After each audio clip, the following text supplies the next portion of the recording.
Today on Talk Politics, Boston Mayor Marty Walsh, a wide-ranging interview, everything from the city council election, opioids, housing, his take on the Joe Kennedy and Markey race, even the state of affairs in Washington. Also, the latest from the campaign trail, and once again, Massachusetts taking center stage nationally. Elizabeth Warren now leading in a slew of new polls. That the President of the United States has betrayed his oath of office. They don't want answers. They want a public spectacle. And frankly, no news show can go on the air right now without a conversation about the president and possible impeachment. Talk Politics starts right now. All right, welcome to the show on this Sunday morning. I'm Brian Shackman. The interesting part of doing this show monthly is that a lot happens a lot in between this month, basically that times 10. So here's just a little sample of the recent news flow. The president announcing that he has fired National Security Advisor John Bolton. You just said 2 minutes ago that they would have to buy in. You said they would have to buy in. If she qualifies for Are you forgetting what you said 2 minutes ago? I would be in sophomore English class right now, but I'm doing something that's more important. I'm here to announce that I'm going to be a candidate for the United States Senate. Requesting that the Public Health Council order a 4-month temporary ban on the sale of all vaping products effective immediately. I'm announcing the House of Representatives moving forward with an official impeachment inquiry. It's the single greatest witch hunt in American history. Let's just be honest for a moment. We're at a moment where the national issues seem to loom so large that we can't not talk about them, even though we focus so much on Boston. We actually asked Mayor Marty Walsh to come on the show a while ago. Our goal was to focus on the city and the state, and that's it. But basically, we can't do that because what's going on in Washington feels too big and too important. So we welcome in Mr. Mayor Marty Walsh. We really appreciate you coming in on this Sunday. Thanks, Brian. And it's funny, the lead into the show, so much does happen in the course of a month, and what's happening in Washington is just on the course of a day. I mean, just from one day to the next, the stories are just, some are bizarre. Some are frustrating, some are sad. It's unbelievable, really, what's happening. Well, I got to sort of step outside my journalistic sort of persona because this is the first time, like, I feel really worried about the institutions of democracy, and I hate to be so. And it's not an anti-Trump trope. I mean, if something like this, what we saw in Washington this week, are you worried about how our institutions work and the rule of law? Well, I do. I mean, what's been happening in Washington, D.C. with all of the meddling of the Russia probe and the meddling of firing people at high levels, the not having consistency in these important positions, whether it's Secretary of State or other roles in the government, now having this Ukrainian situation going on. It's just really a difficult time in our country. And I think that, you know, the feel out there is, I think a lot of people are immune to it, but I think a lot of people are starting to think the way you just describe how you feel, they're getting concerned about it. We're the United States of America. We're the country that the rest of the world looks up to. We're the country that they depend upon. You know, and I think that's not necessarily the way it is today. You know, my parents came here from Ireland for the American dream, if you will. Many people came here. I'm not just talking about immigrants. I'm talking about people that are here for a long time. There's a lot of divisiveness in our country right now. Well, can I ask you really quick, has that trickled down the way people are talking to each other with Mayor Rudy Giuliani calling people morons on the air? Like, does the discourse and the way people are treating each other, or any of this stuff, trickle down to where we are in Boston? I think it has. I think that it's not per se on TV where he's on the show here, people saying how they feel. We still have a very cordial relationship when elected officials are talking. But I think some of the social media, when you look at some of the posts, when you see articles in the newspaper and you read the posts that people write posts, it's very mean-spirited, and it's always that venom is in there. And I think that I'm not sure how we change that conversation because, you know, you think about people can say whatever they want to say. I just had lunch with a city councilor and before I came on here, and somebody's posting something about him on social media, and it's just right to the core. Right. And I think that's not what we should be as a society. Yeah. You know, we can have differences of opinions. I mean, you know, we can be progressive and conservative and everything in between, but I don't think we have to have that anger and that venom that you feel out there. So let's talk about the race for the White House then, where it's, although on the Democratic side it has been respectful in many regards.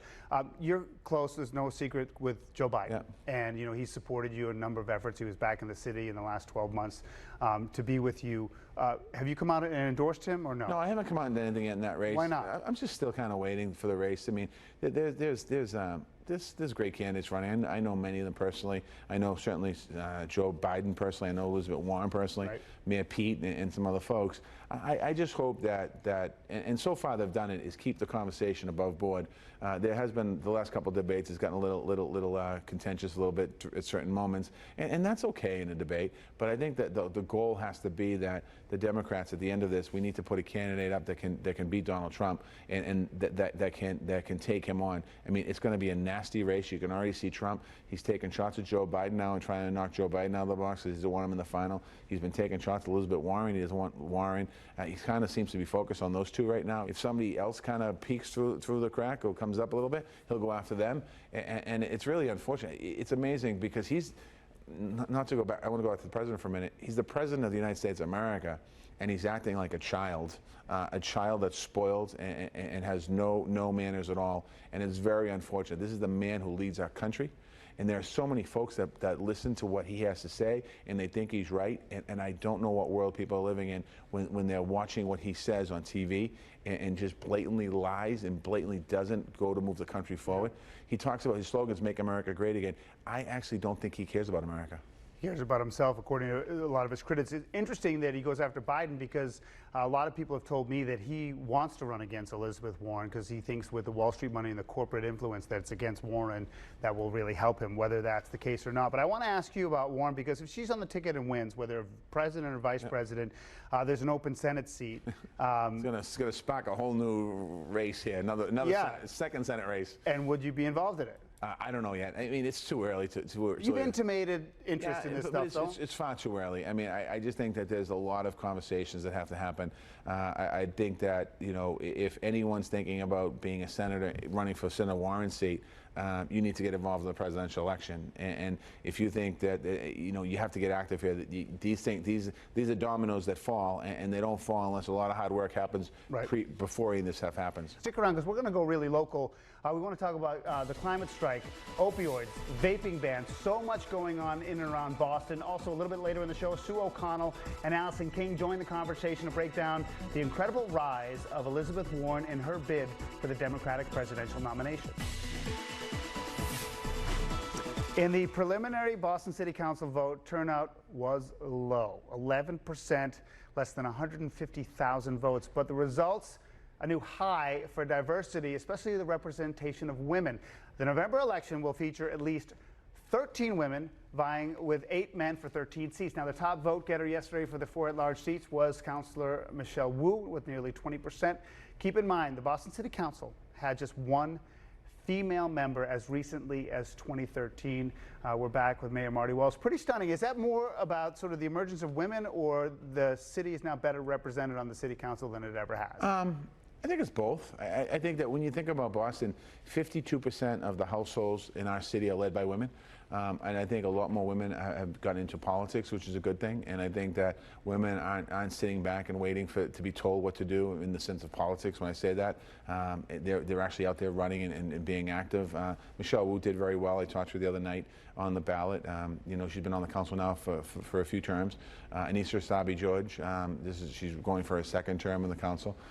She's done a nice job. And then you have Alejandro Sanquillan, Julia Mejia, Erin Murphy, all people who worked very, very hard in the election campaigning. When you look at the list of the city council, it's not an all-white city council. It's a diversity council. And just quickly, Boston, you know, 28% immigrants in our city, 50% people of color, 52% of the households led by women. And if we look at the city council makeup, that almost describes who we are as a city. And if you look at the legislative leaders as well in the House and Senate of Boston representatives, you get the same breakdown. Right. So it's good to see that. It's certainly different than when we were kids. Absolutely. So different. Yeah. So different. Hey, there's a couple of issues I want to tick off, and we don't want to take up too much time. But first of all, vaping. The governor bans it completely for 4 months. Just real quick, a couple quick things we want to show you. One is we went on the streets to sort of ask people of Boston how they felt about it. I don't vape, I don't smoke, I don't do any of that, but I think everybody should have the right to choose So if they vape, why not let them vape? You can stuff almost anything in it, and the kids find it pretty glamorous. And I don't think anything that you put into your body like that is good for you and should be banned. There's other things to worry about. Vaping is not one of the things that we need to be focusing on right now. What do you think of this? Well, I mean, I think public health contacted, the state public health contacted city public health to let us know that we're going to do a 4-month ban because 3 people lost their lives. We are going to enforce the governor's ban for 4 months here in the city of Boston. I don't think that ending the vaping industry in Boston or Massachusetts country is going to happen. But I do think, but while we have an opportunity to put it on pause, I guess one of the things that I think I heard one of the folks talking on TV, one of the news channels the other night, talking about, well, they don't ban cigarettes. And that causes much harm. I think if in the very beginning when cigarettes started to hit the market, if we realized that there were deaths being caused, that was the time to maybe stop and look at it. But I think in the vaping piece, I mean, we're going to ban flavored tobaccos in the city of Boston, flavored vaping products in the city of Boston, at least to 21 over stores, because young people are using this. And we had 3 people who lost their life for this. So I think temporarily having a ban in place to be able to do the public health research that's happening, that's what the governor said is happening, is something that makes sense. Opioids. I've done a lot of work on this issue. Let's take a look at the most recent data in terms of overdose deaths. In Boston, down 8.5%. Obviously, we're in 2019 now, but we don't have full data for the year, and it's down overall by a lesser percentage. I have a specific take on this. It's always good when we save lives, but I think this masks because I think Narcan being basically with everybody, the 2 of us can get high. I got your back with Narcan. So the overdoses aren't even being reported now. You're absolutely right. And the deaths are being reduced. So I think that politically people who are painting this as positive, yes, it's good to have fewer people die, but I don't think it means we're on top of this. Yeah, no, you're absolutely right. The good news is, as you just said, less people are dying. The bad news is the epidemic is worse than it's ever been. There are more people using drugs, more people using needles and putting needles in their arms. There are more people out there that are sick and suffering. There is no question about it. We're not ahead of the situation. We're not getting there. Narcan has kept a number of people alive, and I think that, thank God for that. But I think that when we think about the issue in the city of Boston, we're working on. Well, what's the deal with methanol mild? Have you got a fix there yet, or no? But it's not going to be a simple fix because you're talking about what's happening in Melnine and Mass Ave. What people see is happening in houses and homes all across Massachusetts, all across the country, and it just so happens that happens to be where a lot of people go with no place else to go. We're out there doing work. We're adding more. The state's coming up with some more money. We're putting more counselors out in the street. We're working on a plan that we're going to be announcing in a couple more weeks. And basically, the plan is going to be getting real intensive programming out in the streets, working with the police as far as helping people get into treatment, working with the counselors, and trying to focus on how do we do more recovery out there. So real quick on the T, they fixed the red line, and the orange line. The doors are broken. Yeah, today, on the new cars, and yeah, so no, you know, I guess like we're throwing a lot of money at it now, right? This $18 billion and what have you. But you really need a generational plan, but somehow to make the near term better. Just give me your general thoughts on what we're supposed to do here and how powerless you feel in terms of impacting the overall problem. General thought is if we want to fix the T, which has to happen, major construction has to happen, which means we're going to have major delays for a long period of time. But if people see the projects and see the construction equipment out there and see people working out on the tracks and on the platforms and doing work and working on extending, I think people will understand and appreciate that. I think somebody would much rather see a delay because there's a piece of construction material being installed than a delay because the signal's not working. And I think that, you know, I think we have to do, the government and the MBTA has to do a better job of explaining to folks what does this mean as far as making an $8 billion investment in the T. I still don't think people understand what that means. But you know, I spent some time in New York early in my career, and I saw really it become an enclave for the wealthy, right? Just because everyone was priced out of the city, and that's basically, you go to Penn Station at 6 in the morning, you see everyone who works in the city come into the city. Cleaning the buildings and doing that. Right, so Boston, that's got to be a concern. You have a little bit of good housing news this week, and just give me your quick snap take on how you're going to make sure that doesn't happen here. Yeah, we're building housing. When I became mayor in 2014, we realized we're in the midst of a housing crisis. There really wasn't a plan to build new housing. In my 5 years, we've built 31,000 units of new housing in the city of Boston. We have a plan to build another I think 40,000 units of housing by 2030. And we're looking at really focusing right now and announce something at some point soon. What are we going to do about middle-class housing? We're building a lot of low-income. Right. 1 in 5 of our housing units in Boston are income deed-restricted. We build the high-end stuff. We don't have to really build that. It builds itself. We really have to start focusing on middle-class housing, because the folks that are being priced out of the city are millennials and young people and people that grew up here and people that live here, and they're like, we can't afford to buy a home. So we really have to continue to work on that middle-class housing piece. All right, Mayor Marty Walsh, thanks for coming on the program. All right, Elizabeth Warren up next. She's climbing in the polls as she tries to get the Democratic nomination, but will success in early voting states translate into success everywhere else? Also, Andrew Yang, is he for real? What's going on with Cory Booker? Allison King and Sue O'Connell will be here to break down the latest on the 2020 race. Andrew Yang, candidate for the Democratic presidential nomination, by far right now my favorite on social media. I don't support any candidates. He's in the back left here. He'll go super serious and then post something like that. Yang was back in New Hampshire this weekend and drawing crowds, but nothing compared to Elizabeth Warren, who is the talk of the campaign trail right now, and for good reason. Take a look at the most recent Quinnipiac poll. Several polls have her now ahead of Joe Biden, and by the way, leaving Bernie Sanders a bit in the dust and really nobody else threatening from underneath. So let's bring in Allison King and Sue O'Connell. I guess, you know, spinning this a little bit forward, Sue, I'll start with you.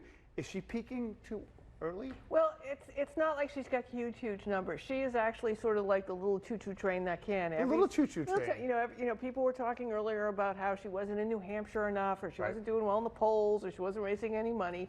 And then little bit by little bit by little bit, she's moving ahead. So I think if she were like at 40%, we might say that's peaking too early, but right now she's climbing. You were at her event this past week, and you've been to a couple of them, right? Yeah. Was there any difference in the energy, her message, or was it the same? Well, I mean, her stump speech, interestingly, is exactly the same, down to the inflection, but it evolved, I want to say, through the summer, and now I hear it's almost like they finally tuned it so perfectly that the laugh lines, it's all the same. She did throw impeachment stuff in, so she obviously allows for some spontaneous conversation, but she's really got her shtick down. The audience loves it, and she's sticking with it. All right, so on the flip side, Biden he didn't really drop. She just came up, but he's been in second in a couple of polls. Obviously, what's going on in D.C.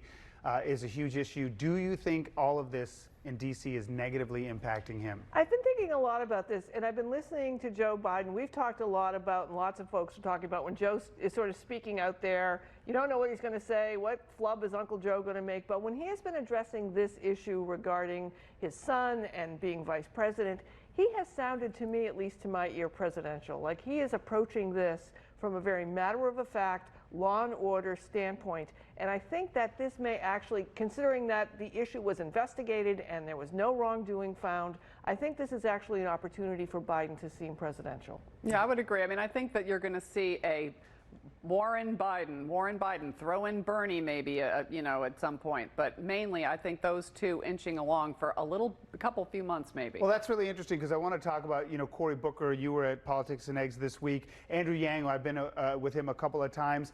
Booker seems to really be settling into a groove. Yang has a passionate following, but he can't get anywhere past 3 to 8%, and Booker in some polls isn't even registering. So you can talk about either one if you want, or somebody else. Can anybody else or anybody crawl up into that top tier? I think that fourth spot, whether it's Buttigieg, I mean, sometimes we've seen Harris there, sometimes we see someone is going to keep bubbling in and out of there. But if you don't break into that at some point over the next few months, you're going to have to. And you don't think someone will? Is that your point? I really don't think. I think it's been a Biden, Bernie, Warren race, and I think that's starting to take away, really starting to break away. I mean, I think if that happens at all, it won't happen until December, January. At this point, it's sort of it's that still aren't paying so much attention. But Cory Booker, man, you think he's got something? Wow, he's just so he's got unbelievable energy. And when you look at someone like Andrew Yang, who outpolls him sometimes, he's, you know, I don't want to say a mile wide and an inch deep, but Cory Booker's building the infrastructure. And right now, you know, Andrew Yang doesn't have that. He's got a lot of peripheral support, and I'm not undermining it. It's great for him, but I think Cory Booker has more lasting power. Well, you both sat down with him, and so it begs the perfect question is, why isn't it resonating That's the more? question. I mean, he gave a great speech at the New Hampshire State Convention. I think he gave the speech of the day behind Elizabeth Warren. That's just an elephant in the room. Is it because he's an African-American candidate come on the heels of a two-term African-American president? I think part of it is a mixed message. I think he's actually a somewhat conservative Democrat, and people expect him to be a progressive Democrat, and I think that mixed message confuses voters because they can't put him in a box. I got to ask Joe Kennedy III, Ed Markey, what are your thoughts right now? I mean, we've talked in the past about how maybe Joe Kennedy waited a little bit too long, but based on what you saw in the past week, what do you think? I think it's going to be a long race that I think Joe Kennedy, obviously, polling shows he's out of the box, got a leg up in all of this, but Ed Markey is not going to go down quietly. But Ed Markey has a high bar he has to hit here. He has not been a strong incumbent. He's been a reliable, progressive voting Democrat for a long, long time. He still has very low name recognition, so he's got a lot of work to do. So it feels like Presley Capuano a little bit? It feels like more because Markey's not a bad representative of the state of Massachusetts. No, but people knew who Capuano was, and they could name Capuano. I'm not sure that the Massachusetts voters have embraced Markey as a senator. And the interesting twist is that Markey is running to Joe's left, which is kind of crazy. And he's much older, obviously. Allison, Sue, as always, we appreciate it. Coming up, the search for truth, honestly, as the nation barrels toward possible impeachment. My final thoughts are next. All that's going on in Washington, from President Trump to Vice President Joe Biden to Congress, has everybody concerned, regardless of party. But here's the issue: truth. I've always felt we were in the dark about the inner workings of Washington, and to a degree, you just have to accept that. This, however, does feel different. We're shown what is purported to be a document or a statement, and we're told it's true. But we don't know. We don't know what was really said on that call, and we don't even know why that's even possible in the digital age. We don't know why Hunter Biden was getting 50 grand a month from a company in Ukraine, and we don't even know if or why that matters. And that's the sad part, and the blame is on everybody. We've always been skeptical about truth in government, but it's no longer skepticism. It's fear that we will never, never learn the truth. Let's just hope that's not the case. Thanks for watching Talk Politics. I'm Brian Shack. The rule of three.